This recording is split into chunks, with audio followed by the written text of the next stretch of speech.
back, everybody. Like we discussed on the last video, we got the mower deck all back together and ready to go. And I'm going to shoot some grease in it. And then we're going to put the belt guards on. And we'll be ready to stick this thing back under the deck, or under the mower.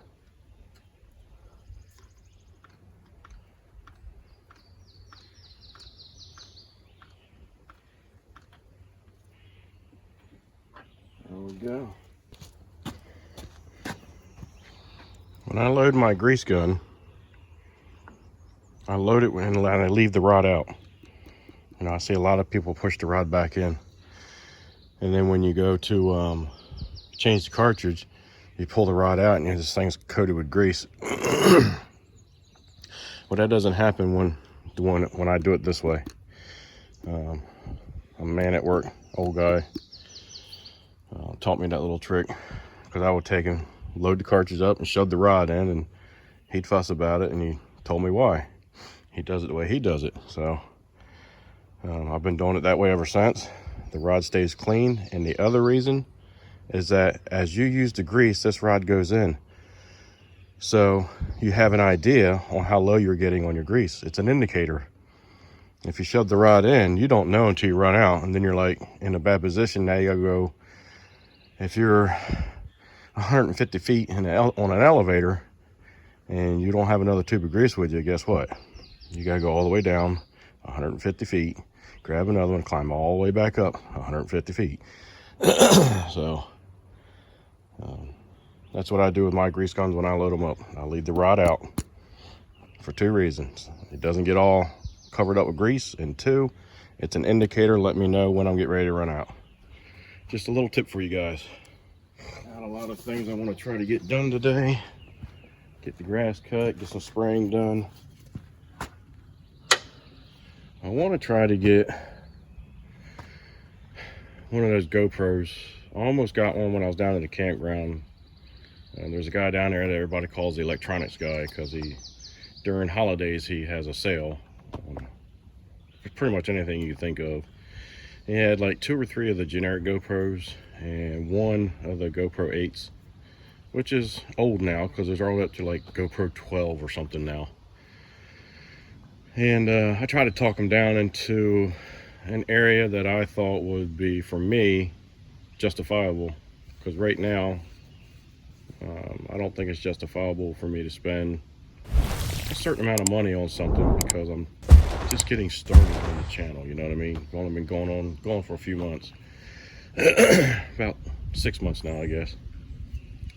So but I like to get one, and which I think would make it better, and you guys would be able to go on more adventures with me with the GoPro. And if I get the GoPro accessory kit, that'll allow me to attach the GoPro to a helmet, or they got a accessory for a GoPro on the chest, and whatever, you know, bicycle, whatever, all kinds of different accessories for different attachments for different things.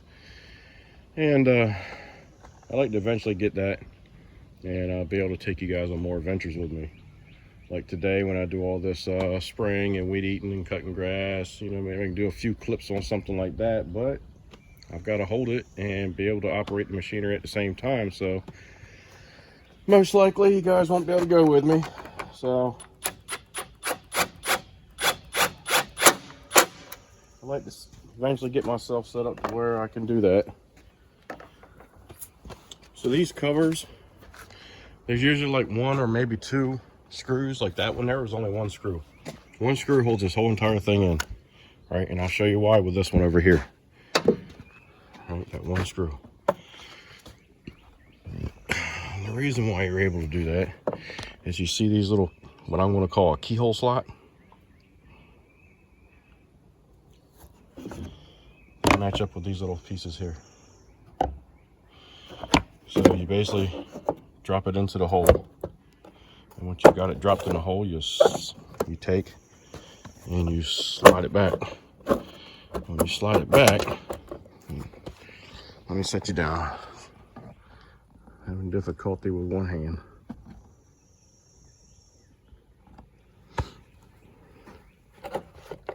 drop it into the hole, those little tabs, those plastic tabs. And once you dropped it into the hole, you take and you slide it back. And that locks the back side of it, right? So now I can't lift up on it. It's locked in there. And then you take, your one screw and you put it in. That will hold everything there for you. That's kind of nice. Instead of the sometimes 3 screws to hold everything in all the way around the perimeter.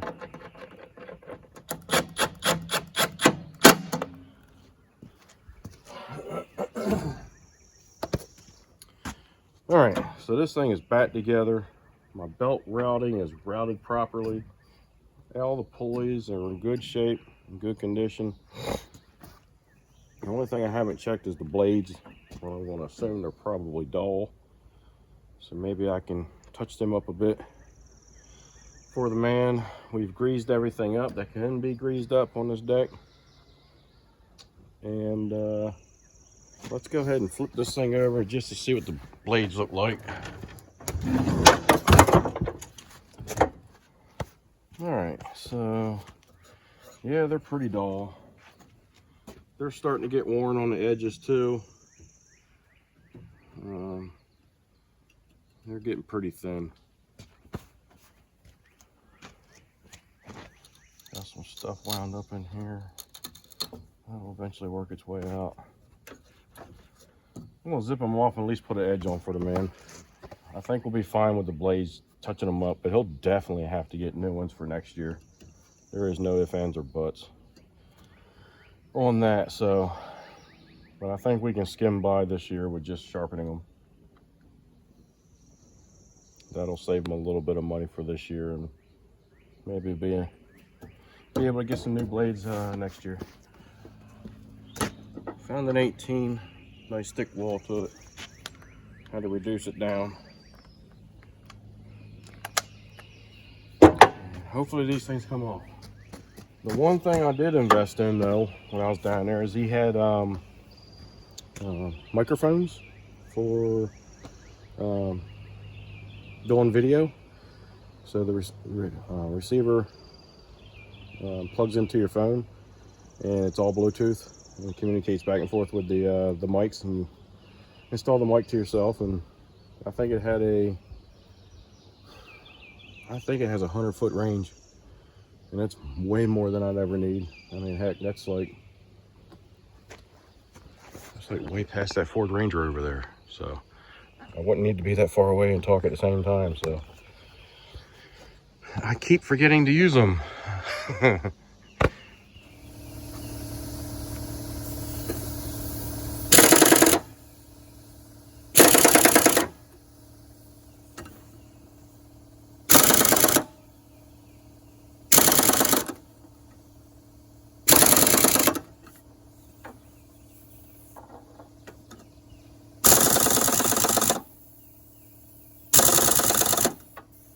Another case of the super duper tight.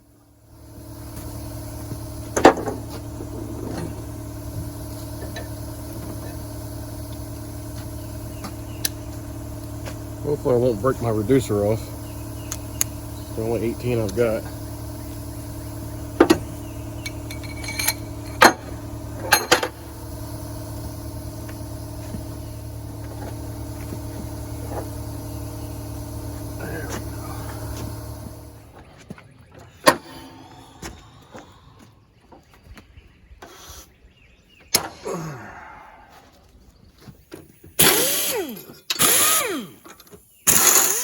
Go ahead and put that back together with some never sees.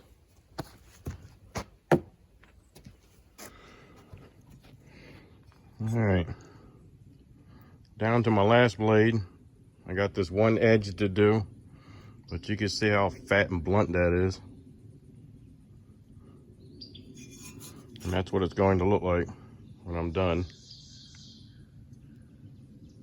So it should cut a lot better for him.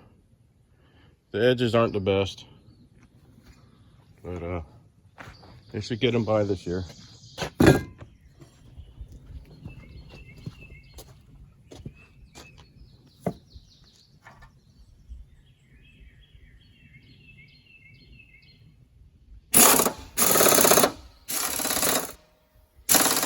All right, I got the deck slid up under there. Just got to get all the attachments hooked up, and then we'll test it for, you know, moving up and down. Make sure it's moving freely, not bounding up on anything.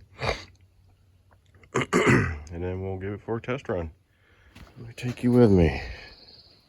Show you how it gets hooked up underneath here. All right. So like I showed you before, you got these little brackets back here. I might take and move this out of my way for a second. These little brackets right there. Got to line them up with the rods. Some of it's spring loaded, so that's going to work against me. There we go. Basically all I just did there, hopefully this will help me out, is I lifted up on the brake, because like I said, this whole thing is spring loaded, so it naturally wants to stay down. So I lifted up on here, and it caused those legs, or not legs, this bracket here caused it to drop down. So when I lifted up on here, I used the catch to hold it for me. So hopefully that can help you out.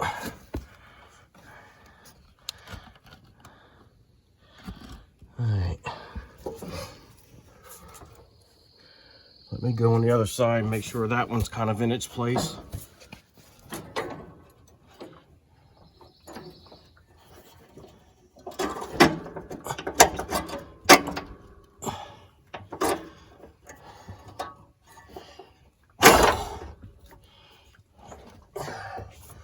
So if you pull those little U-brackets out and kind of give it a little bit of rotate, it'll stay in place for you and sit right there until you're ready for it.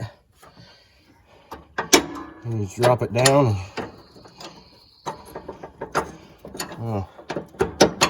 Wiggle things around until it all slides in place. See? It just popped into place.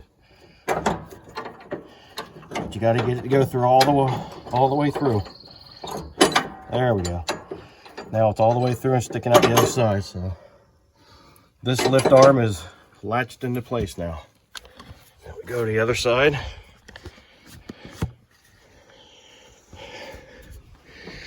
We do the same thing.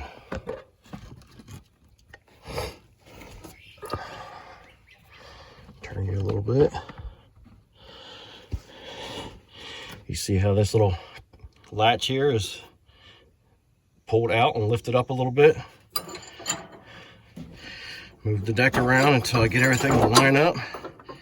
That's lined up pretty good right there. And I just take and rotate that down.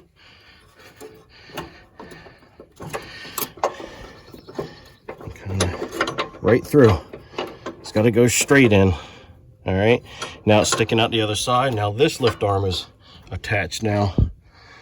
And we're good to go there. Now what I need to do is take my little, what I'm going to call a U-bracket, this piece right here, and get it all attached. So I'm going to raise the mower up. And if you remember right, the mower deck will rest on the rear wheels.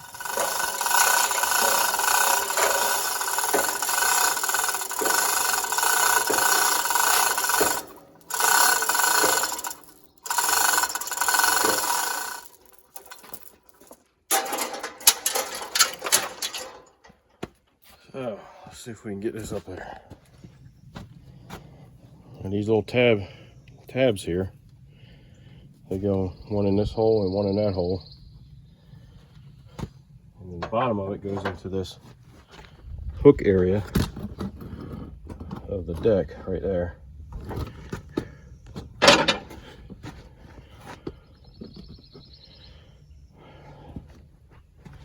And usually I can get this lifted up into place.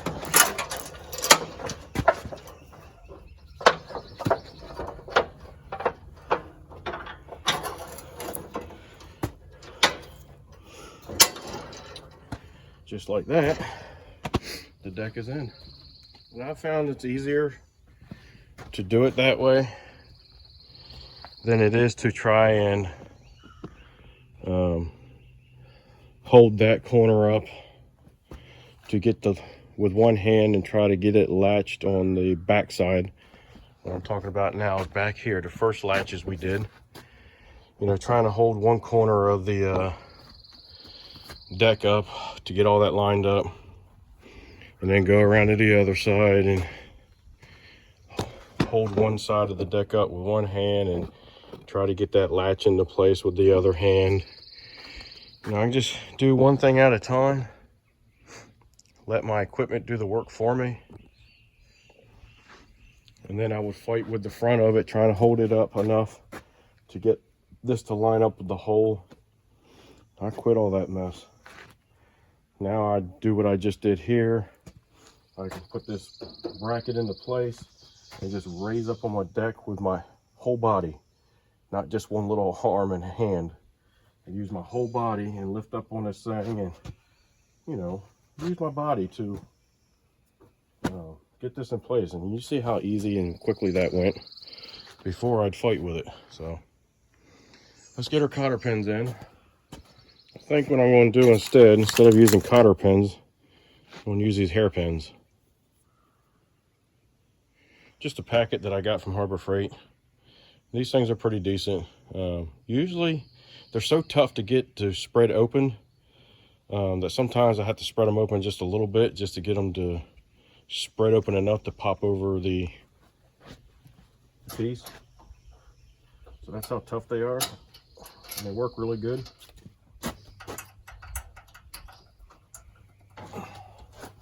All right.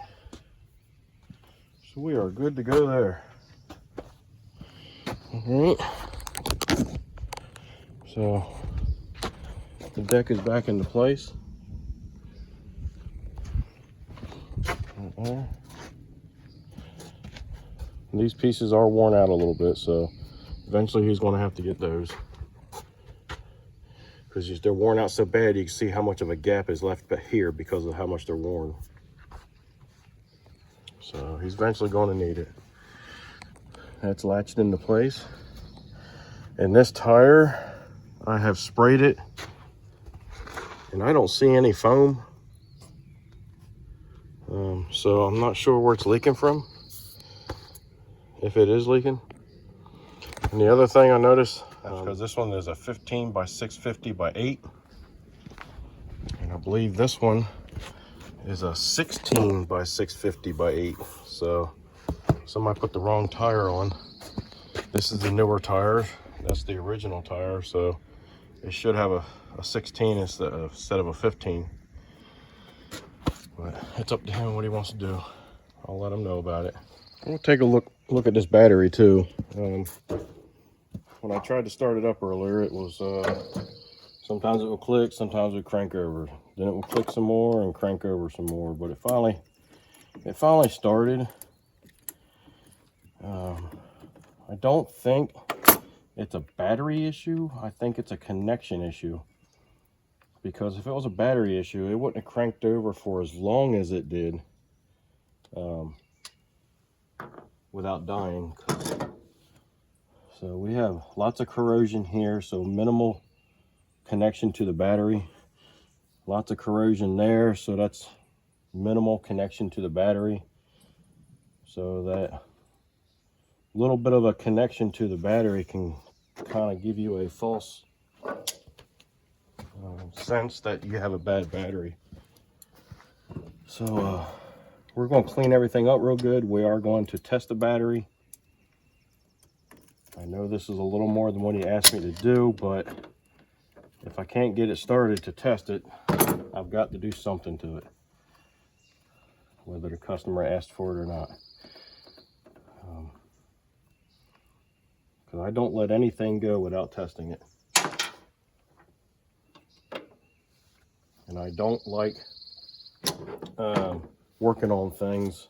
So sometimes people just want to bring me a carburetor and carburetor only to clean and rebuild. And I tell people no. I'll be more than happy to clean and rebuild your carburetor, but I need the machine that it goes on. I've learned my lesson on that. I've done a couple of them without the machine and give it back, and then next thing you know, customer's calling out, oh, what did you do to this carburetor? It doesn't run right, and this and that. Well, bring me the machine. I'm pretty sure all it needs is tuning. So when you rebuild a carburetor and put it back on the machine, when you've cleaned it and rebuilt it, it will act differently and will always need adjustment when you go to reinstall it on the vehicle, because now it's clean. It doesn't have all that crud in it, and so more fuel will most likely flow and could possibly give you a rich condition or something like that. But so I always tell people I'll be more than happy to do it, but I need the machine it goes on so that I can install it and tune it.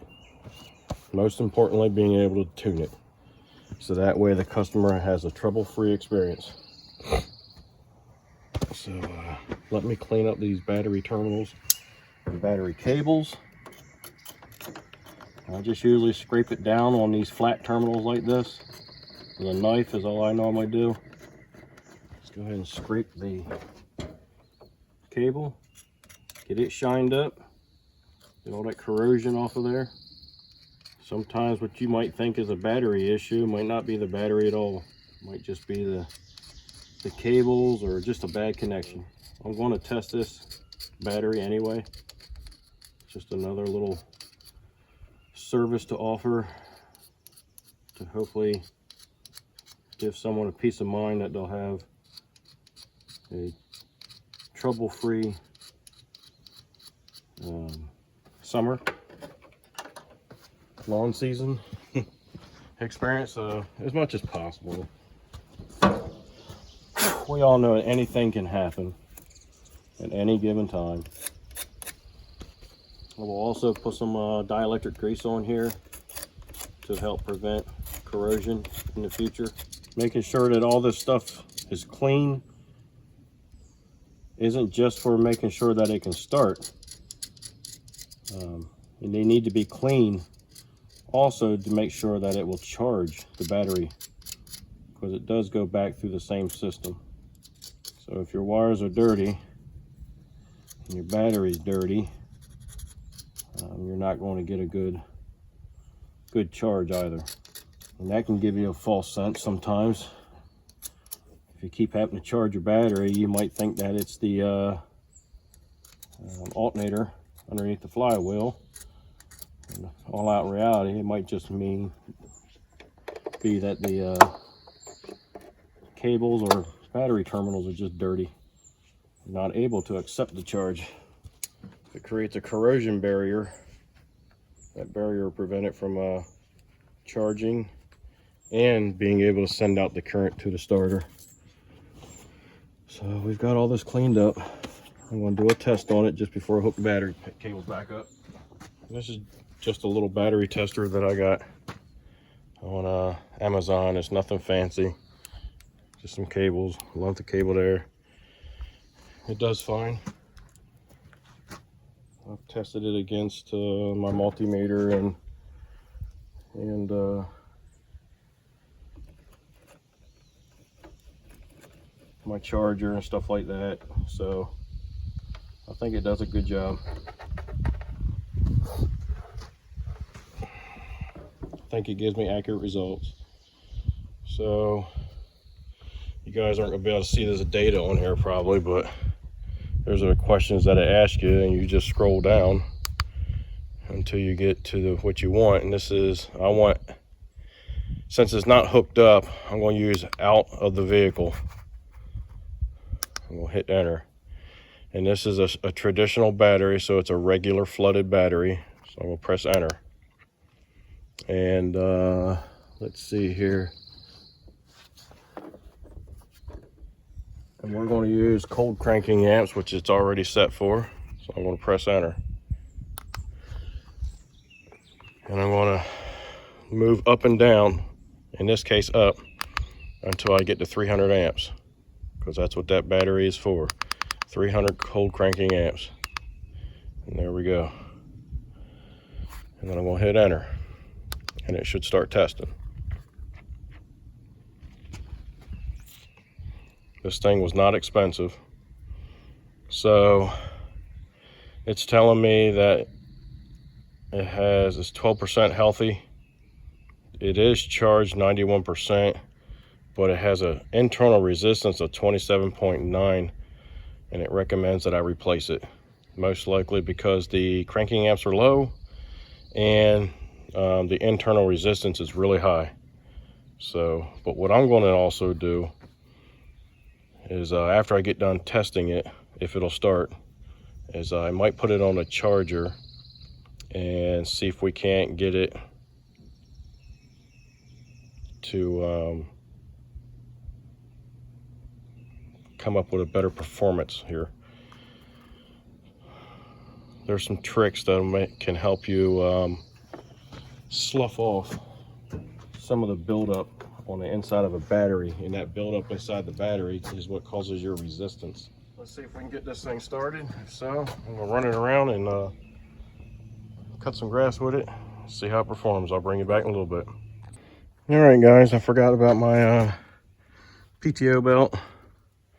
So that goes all the way back there on that double stack pulley, on that top pulley of that double stack back there.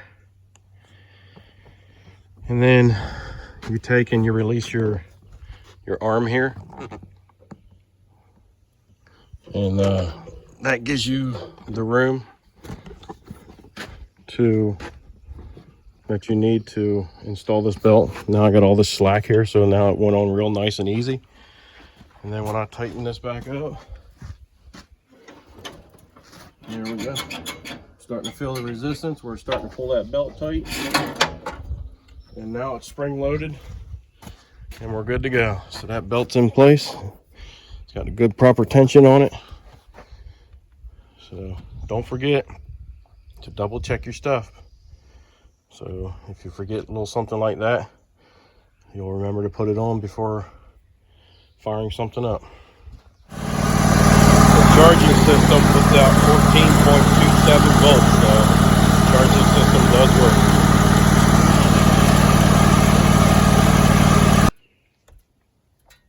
So when I was testing the mower, and by the way, it runs fine. The belts never came off. Cuts good.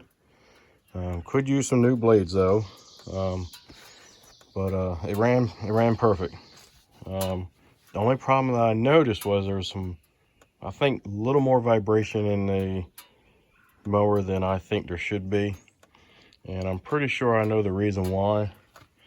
And it's because of this bent piece of metal here. This bracket here actually holds a screen, and since there's no screen here, and these are so tall that when you get this thing going in circles, centrifugal force, that these will start to sling out. And this one's already bent for whatever reason. So this one's not even in sync with these two here. When it rotates, it's kind of like throwing this thing all around. And when you speed it up, you can see these spinning, and when you speed it up, you'll see it grow a little bit. And it's probably that one that's doing most of the growing. I'm going to take and remove this bracket here since the screen's not here anymore, and then reinstall the flywheel bolt and torque it down properly. So that should get rid of his vibration there. If you leave that on there over time, it's just going to beat the bearings out on your crank. So I'm going to go ahead and remove that. 17 millimeter for that bolt.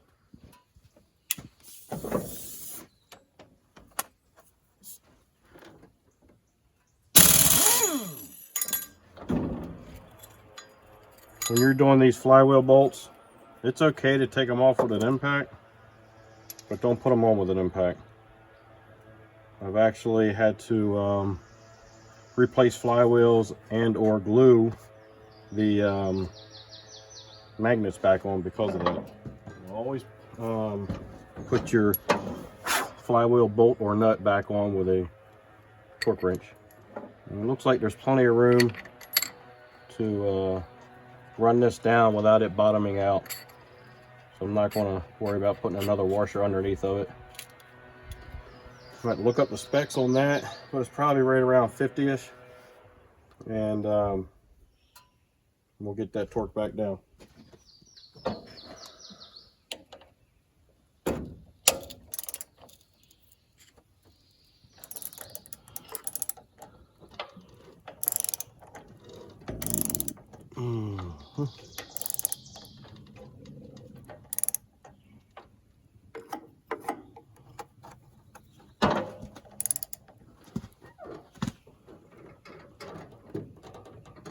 There we go.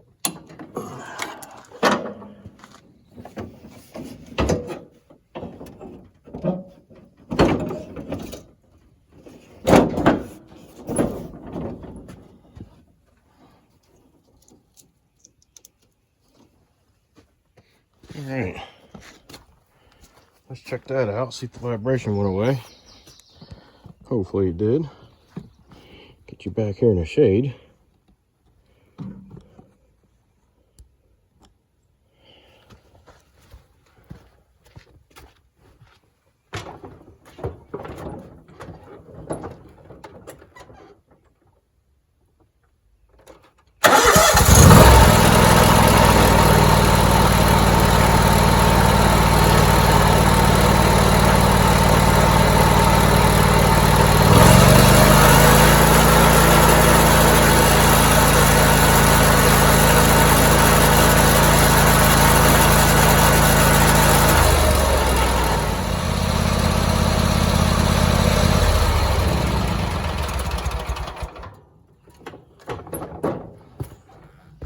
I think we're pretty good. I think it helped out some. I think what vibration is left there is just natural to a mower. So, all right, see you guys later.